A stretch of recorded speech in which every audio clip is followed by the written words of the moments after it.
One of the most hard-working organs in the body is the liver, which is responsible for a wide variety of critical processes, including cleansing the blood, controlling blood sugar levels, eliminating potentially harmful substances, producing bile, which aids in the digestion of fat, and deaminating proteins.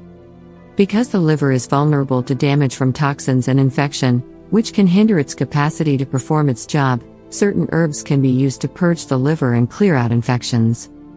This is helpful because the liver is susceptible to damage from these two things, which can hinder its ability to perform its job. These herbs contain organic chemical components that, when ingested, make their way to the liver via the circulatory system. Once there, these components eliminate infections and eliminate substances that are harmful to the liver, such as toxins. I will provide you with information on 3 herbs that have the ability to cleanse the liver and get rid of infections. 1.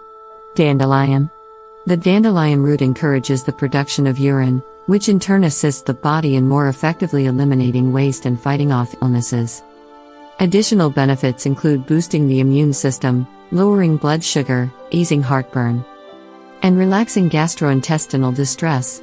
This herb, despite its delicate look, does not present any danger to one's health. According to a study, it can also be used as a topping for a variety of foods, including smoothies and salads. 2. Asparagus. Asparagus is an edible herb that is frequently used in traditional Chinese medicine. Its high concentration of medicinal ingredients, such as saponins, flavonoids, and polysaccharides, helps the liver in its purging or cleansing functions. These ingredients include saponins, flavonoids, and polysaccharides. 3. Licorice. In addition to glycyrrhizin, numerous studies have demonstrated that the saponin component of licorice can help in detoxifying the liver and lessening the severity of liver problems.